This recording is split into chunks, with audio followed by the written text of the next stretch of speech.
Olá pessoal, vamos gravar mais uma videoaula.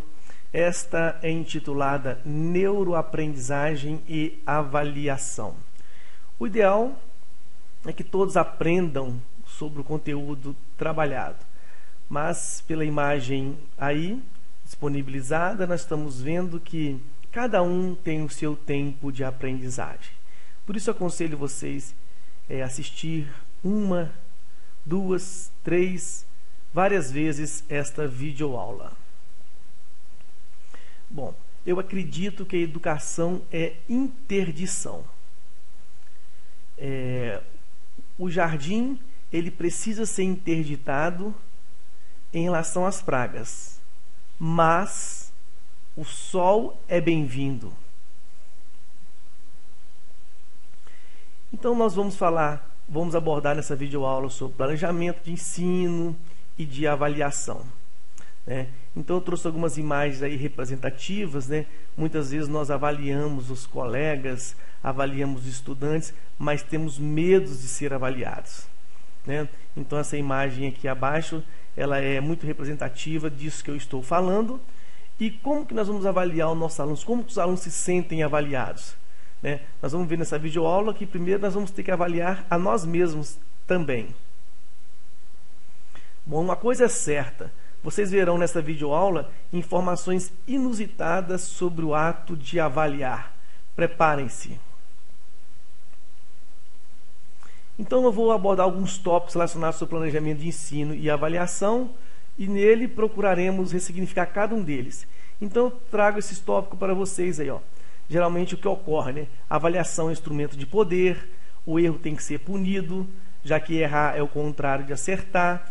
O professor fala e o aluno ouve, aluno bom é o obediente, indisciplina é falta de educação, portanto, desrespeito. O ensino é linear, tem que ter início, meio e fim. Ensinar é discursar, aprender é repetir até ser capaz de reproduzir.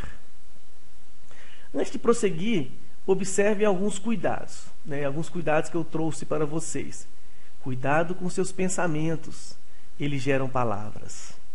Cuidado com suas palavras, elas geram atitudes. Cuidado com suas atitudes, elas geram hábitos. Cuidado com os hábitos, eles formam a personalidade. Pensem nisso, voltem nesses cuidados assim que puder. Então, interessante, né? Este caminho que eu estou propondo para vocês, um caminho diferenciado, né? Um caminho que vai nos trazer algumas pedras, e devagar nós vamos colocando pedras e retirando pedras. Colocar a pedra, professor, muitas vezes tem que colocar uma pedra no sapato para a gente saber da existência do dedão. Porque a dor, de certa forma, faz surgir a consciência, né? Você só vai saber que tem um dedão quando a unha do dedo encrava. Aí você passa a ter cuidados extremos com essa parte do corpo, não é mesmo? Bom, para não incorrermos em erros e má interpretação dos tópicos abordados no início, vamos esclarecer alguns pontos, alguns tópicos que eu penso ser crucial. Então nós vamos fazer um caminho aqui procurando esclarecer sobre a emoção, valor, crença, hábito e ressignificar. Vamos lá? Aí eu trouxe as imagens representativas, né? Sobre cada um desses tópicos. A imagem já vai te dando uma certa situação do que seja cada um dos tópicos. Aqui no hábito foi proposital essa corrente, somos acorrentados pelos nossos hábitos, mas vamos seguir adiante. Você já deve estar assim, cheio de perguntas, cheio de dúvidas, né? E eu espero também poder transformar essas interrogações de vocês em exclamações ao longo da jornada, né? E uma pergunta crucial que vocês devem estar se fazendo mas professor, já que vamos ver sobre planejamento de ensino e da avaliação, e você mesmo colocou o título neurodidática, neuroaprendizagem e avaliação, por que temos que estudar a emoção? Lembre-se, avaliar é julgar. e as emoções governam nossas decisões. Ou seja, são os olhos por meio dos quais vemos e interagimos com os outros e com o mundo. Caso queiram dar muita informação, tome suco e depois volte para assistir o outro tópico que eu vou abordar, ou faça esta ginástica aqui, ó. Repita várias vezes. Então vamos seguir. Então vamos ver um pouco sobre o sistema nervoso central, né? Vamos ver aqui um pouco sobre a constituição do cérebro anterior, que é o tálamo, né? O hipotálamo e o sistema límbico, que eles vão formando aqui o sistema límbico. O tálamo, então, é constituído por substância cinzenta e situa-se perto do cérebro. Recebe e transmite informações de e para o córtex cerebral. Olha só, então o tálamo é responsável por receber e transmitir informação. E o hipotálamo, ele é constituído por um pequeno grupo de núcleos que se encontram sobre o tálamo, em relação direta com a hipófise, regula o sistema endócrino, a fome, a sede, o impulso sexual, etc. E o sistema límbico, que é a sede das emoções, né? Ele é constituído, entre outras, pela seguinte estrutura: o hipotálamo, a amígdala e o bulbo olfativo. É pela ação conjunta dessas estruturas do sistema límbico que o sistema nervoso simpático, que o organismo é capaz de responder a situações de agressão com origem no meio ambiente. Então vamos entender um pouco mais aqui o sistema límbico, né, que é a sede das nossas emoções. Esse sistema considerado o sistema das emoções, é a sede das emoções, por ter um papel importante na experiência e expressão da emoção, na motivação e nos comportamentos agressivos. Na agressividade, o que acontece? Parece que diferentes estruturas desempenham papéis opostos, assegurando assim um equilíbrio dinâmico. Vamos aqui sequenciar constituintes mais importantes, né? Nós vamos focar bem nessa questão do hipocampo, que ele desempenha um papel importante na memória, retendo as informações. É uma das zonas afetadas pela doença de Alzheimer, né? Só para uma informação a mais para ilustrar.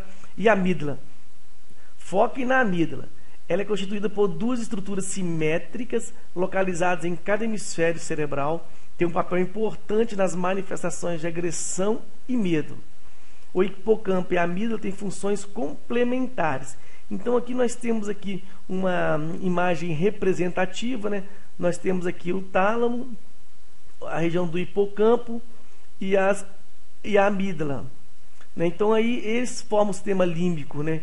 Que essas estruturas relacionadas ao processamento da emoção, todas elas formam circuitos neuronais que interagem fazendo sinapses associadas às sensações. Então ainda vamos focar aqui uma outra imagem, né, ilustrativa aqui do sistema límbico, né? A amígdala, então, ela está bem aqui embaixo, aqui, ó, pequenininha, né? Aqui nós temos o tálamo, o hipotálamo, o corpo caloso, o bulbo olfativo, a hipófise e o hipocampo, aqui toda essa região. Então aqui, porque esses que são os caminhos da emoção que nós vamos trabalhar mais à frente. Aqui é uma outra foto, né, uma outra imagem, né, ilustrativa, para quem não pegou ali a localização exata da amígdala, que isso aqui é importante, essa localização. A localização aqui do tálamo, ó, e a localização do córtex pré-frontal. Observe a distância de um para o outro, né, que isso vai ser importante aqui para as nossas próximas reflexões. Então vamos lá, essa imagem aqui que eu trago para vocês, ela é bem ilustrativa do que eu quero dizer para vocês. Então aqui nós temos o tálamo, né? O tálamo, então aqui nós temos a amígdala e aqui nós temos a região toda aqui do córtex pré-frontal. Então esses izinhos aqui, eles representam as informações, né? E esses daqui são os pontilhados, são os caminhos que essa informação vai percorrer. Então observe bem que o tálamo, ele é como se fosse uma central telefônica. ele recebe todas as informações. E essas informações, elas se duplicam. E o tálamo encaminham para as regiões correspondentes, né? Então, uma parte vai aqui para a amígdala e a outra parte vai para o córtex cerebral. Então, observe que o tálamo, ele funciona como uma central telefônica. Nele as informações se duplicam e as informações seguem o seu caminho. E é interessante destacar aqui, que vocês já viram nas imagens anteriores, que a amígdala, ela é bem pequenininha, ela é do tamanho de uma ervilha. Ela é muito pequena e ela é a nossa memória emocional. Então, é a única estrutura do organismo que já está madura desde bebê, né? Então, é interessante que ela é uma estrutura que já está madura. Então, desde bebê, desde pequenininho, nós já começamos a armazenar emoções. E observe bem, então, e observe também a distância do tálamo para a amígdala e a distância do tálamo para o córtex. A distância do tálamo para a amígdala é bem menor. Então, o que ocorre? Quando a informação chega no tálamo, uma parte dela vai para a amígdala e a outra parte vem aqui ser distribuída para o córtex cerebral. Então, o que ocorre? Como aqui a amígdala, que é a sede das emoções, é mais próximo, o seu retorno também é mais rápido. Então, antes que você recebe uma informação e se dá conta daquilo, racionalmente, já tem uma emoção envolvida. Às vezes, nós recebemos uma informação que não nos agrada muito, uma informação que nos gera desconforto, nós ficamos, né, com hiperemia facial, né, daquele rubor, aquela vermelhidão no rosto. A pessoa fala: você ficou constrangido? Não, que é isso? Não. Mas, quer dizer, o corpo já delatou aquele nosso sentimento, né? E por meio da razão, da emoção, nós tentamos negar esse fato. E é muito interessante que, por exemplo, que como a amígdala, ela é uma sede das emoções e nós vamos armazenando as emoções desde pequenininho. Então, como que ela funciona? É bom a gente focar aqui no funcionamento da amígdala. A amígdala, vocês imaginam assim, que é uma central, tipo um almoxarifado, né? Nela chega aqui o mensageiro com uma informação. O mensageiro entrega essa informação. Lá dentro do almoxarifado tem uma pessoa, um funcionário responsável. Ele pega aquela informação codificada e que o mensageiro entregou, que é uma informação, é codificada. O funcionário vai até o arquivo correspondente àquela informação, decodifica ela e traz uma emoção correspondente àquela informação e devolve. E devolve para o mensageiro. Então, observe que nós somos uma repetição de emoções. Quando um professor ele chega para o aluno e diz, após a prova, coloca a mão no ombro do aluno e diz: horrível a sua avaliação. Aquele sentimento que foi gerado nessa situação está ali guardado na amígdala.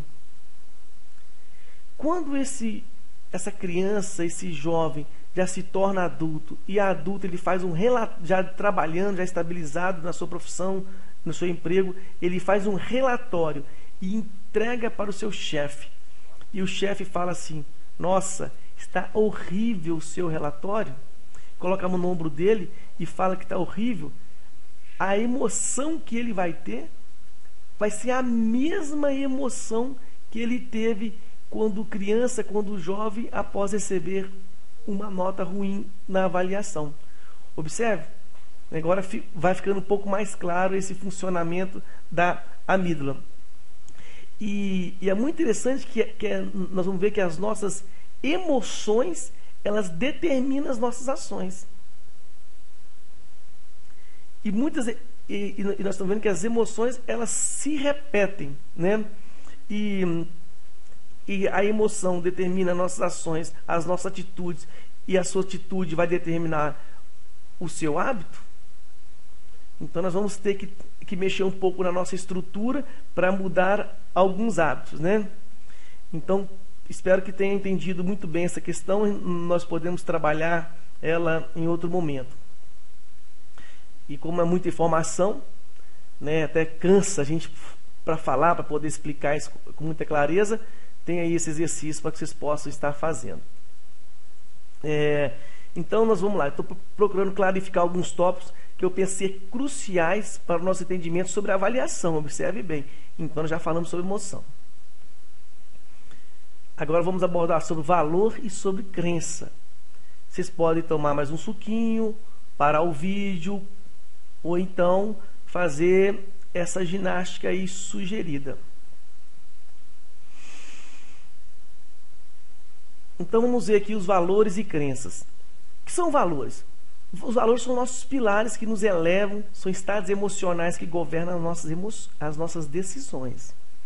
São sentimentos que buscamos e damos importância e procuramos vivenciar. E a crença? Você já observou? Você já notou que você está sempre certo e o outro está errado? Todos nós estamos sempre certos? Pois é, a crença é um sentimento de certeza sobre o significado de algo. Ou seja, é aquilo que você acredita que é verdade. Desta forma, posso afirmar que nossos sentimentos estão baseados naquilo que acreditamos. Olha que interessante. Nosso sentimento está baseado naquilo que nós acreditamos. E se você pegar a palavra sentimento, você vai ver que ela é sentir no momento. Então, aquilo que você acredita naquele momento, você vai ter um sentimento com base nisso. Então, a crença é um sistema de regra interno que autoriza ou não a satisfação de seus valores. Ou seja, antes de viver um valor, seu sistema de regra, ele deve aprovar e validar tal situação. Em muitos casos, a pessoa não consegue viver seu valor devido ao seu livro de regras, podemos dizer assim, devido às suas crenças, não deixar. Explica isso melhor, professor. Como que funciona isso? Vamos ver um exemplo aqui, por exemplo, do amor. Né? Então vamos imaginar que a pessoa tem como valor o amor. Só que no seu livro de regra diz: amor é coisa inferior, isso é coisa de conta de fadas, isso é livro. Ou seja, a mesma tem uma crença na qual acredita que não é possível vivenciar um amor verdadeiro em um relacionamento. Se ela acredita que não é possível vivenciar, como que vai vivenciar? Então, a crença determina a ação e esta o resultado. Então, como as crenças influenciam a nossa vida? Eu vou trabalhar aqui, porque eu sou da área de educação física, sou formado em educação física, então eu fiz aqui uma crença capacitadora e uma crença limitadora, voltada mais para a área esportiva, que é uma área que eu gosto muito e que labuto nela também. Então vamos fazer esse caminho. Então, as crenças. Eu tenho potencial para ganhar qualquer partida. Eu me exercito e me mantenho em forma porque é um objetivo para isto. Posso imaginar-me vencendo a partida. Posso ver-me sorrindo e apertando a mão do meu adversário ao final da partida. Estou dizendo, boa partida, valeu, sabendo que venci. Sinto-me confiante, tenho uma perspectiva de vitória, sinto-me confiante, ponho toda energia e atenção no jogo, eu estou focado naquele jogo, eu estou com energia, né? Jogo bem porque eu estou focado, nenhuma coisa externa está me impedindo o meu desempenho, mesmo jogando no time adversário. Então noto quando faço uma jogada especial, isto aumenta a chance de vitória e de fato eu venço com frequência. Quer dizer, os pequenos obstáculos que eu vou superando vai me dando ainda mais vontade de ganhar. Eu provo minha crença a mim mesmo, tenho potencial para ganhar qualquer partida. Agora vamos ver o contrário, uma crença limitadora. né? Crença, não tenho muitas chances de vencer. O outro time é superior, estou jogando no campo deles, a torcida é o maior número. Não me importo em me exercitar, porque não faz muito sentido. Vou perder mesmo? Sei o que vai acontecer. Meu adversário jogará muito melhor do que eu, e eu posso imaginar o resultado. Vou ficar arrasado, chateado, magoado. Com isso eu sinto-me desmotivado. Não dou 100% da minha potência, que eu nem tenho nem potência, né? Eu estou sem entusiasmo, eu estou para baixo, estou deprimido. Nota especialmente quando perco a jogada, a bola está na frente, um passo à frente, eu não consegui alcançar essa bola, diminui as minhas chances de vitória, perco o jogo, provo minha crença a mim mesmo. Crença, não tenho muita chance de vencer. Não é isso que geralmente acontece às vezes, até numa repartição. Você está implementando um projeto e a pessoa não contribui, e aquele projeto dá errado, e a pessoa fala: não falei que não ia dar certo? Perda de tempo, não quiseram me escutar. Então essas são crenças limitadoras. Então eu digo para vocês: você está satisfeito com o resultado do seu que fazer pedagógico e por extensão da sua vida? Está satisfeito? Ótimo. Então mantenha a crença. Está ruim? A crença está errada. Então muda. A seguir, passo-lhe um outro exercício para ser feito, que é um exercício de reflexão agora, relacionado com crenças e valores.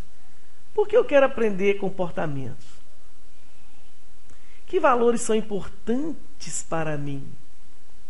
O que eu acredito sobre o processo de ensino e aprendizagem? O que eu acredito e pratico sobre o ato de avaliar? Então eu trouxe aí para vocês umas ações para criar alinhamento pessoal e profissional. Aqui nós temos os pontos fortes, a área de melhora e o que posso fazer para melhorar, né? Na horizontal, na vertical nós temos algumas crenças e valores. Por exemplo, pontos fortes. Que valores tenho que apoiam quem eu sou e para onde estou indo? Que crenças tenho que me fazem mais forte? Áreas de melhora.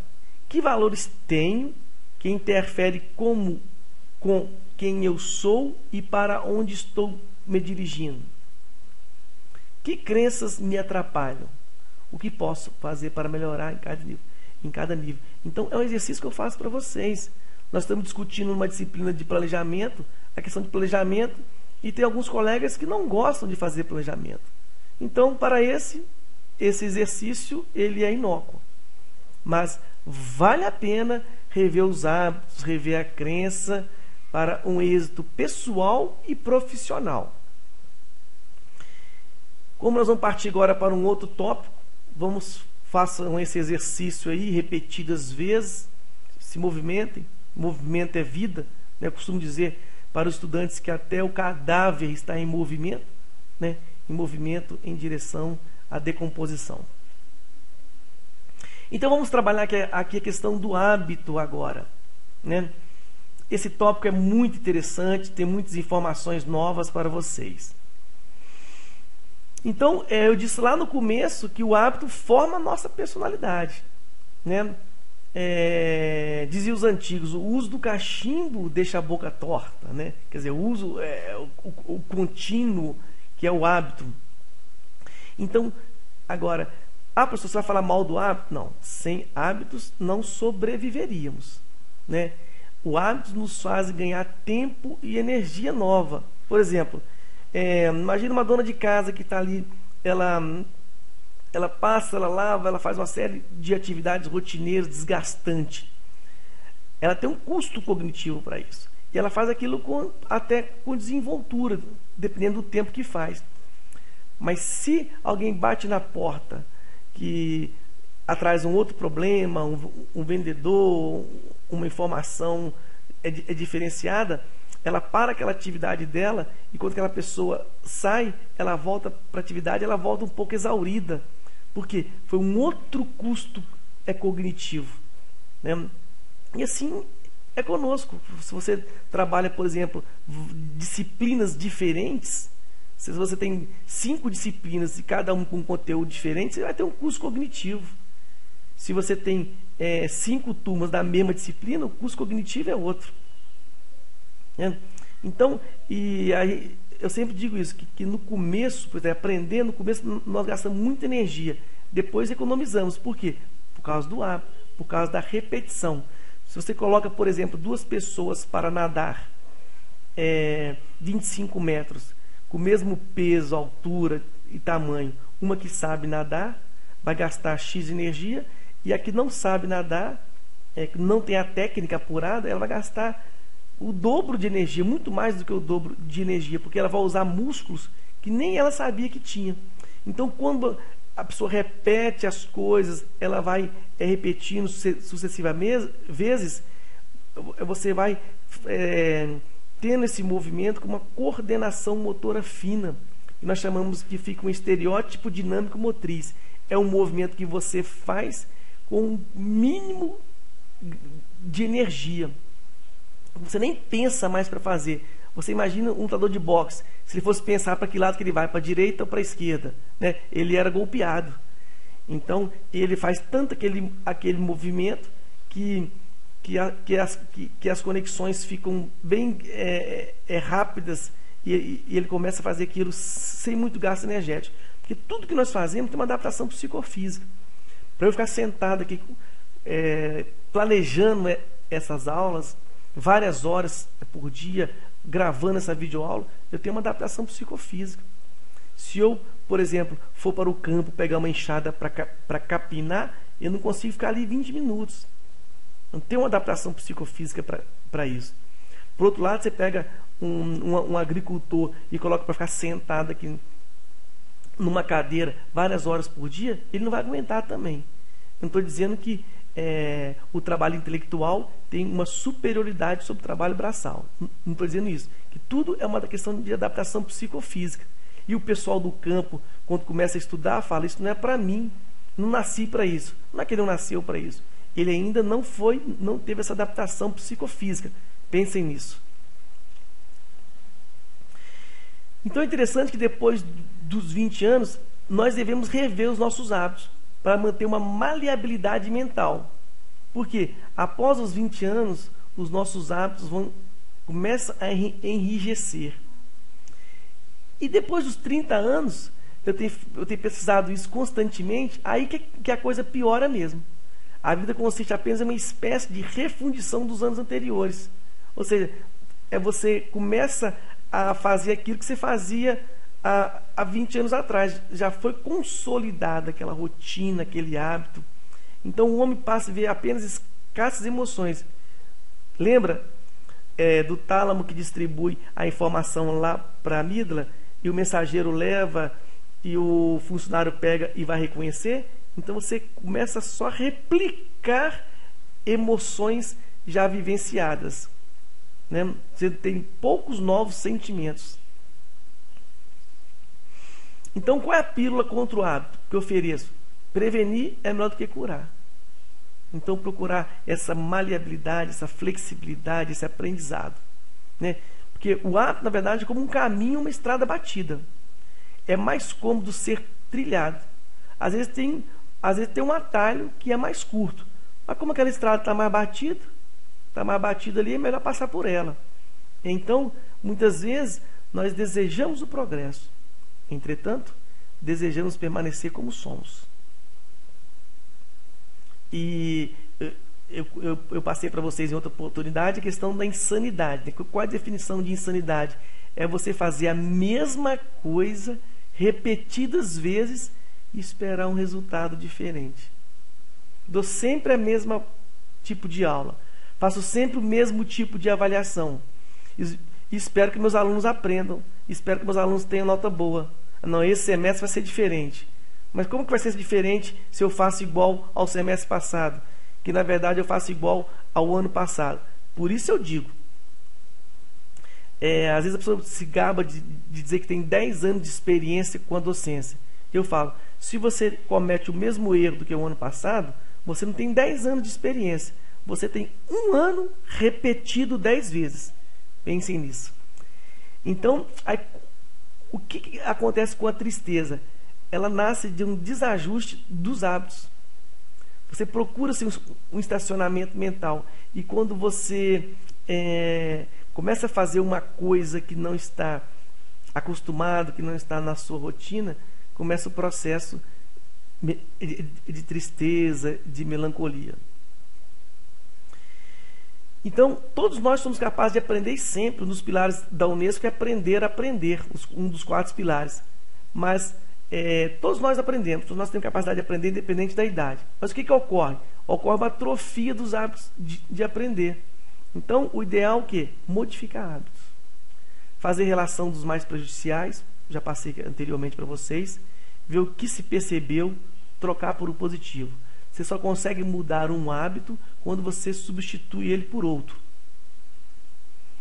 De preferências, ver os hábitos emotivos, qual é a emoção que está envolvida no ato de avaliar, qual é a minha emoção que está envolvida no planejamento, por que eu não gosto de planejar, porque eu odeio avaliação, porque eu sempre trabalho em emoção, qual é a minha emoção que está envolvida nessas ações, nessas tarefas. Então eu sugiro aqui trocar os hábitos de preferência emotivos, de sentimentos e de percepção. Que a percepção é até uma habilidade, ela é algo treinável. Mas não seja muito pretensioso. Comece com hábitos pequenos. O horário de acordar, o jeito de caminhar, o jeito de escovar os dentes. Então você vai mudando pequenos hábitos. E essas pequenas mudanças, lembra da crença capacitadora? Essas pequenas mudanças vão lhe dando mais poder, mais vontade, mais garra para mudar e ser cada vez melhor.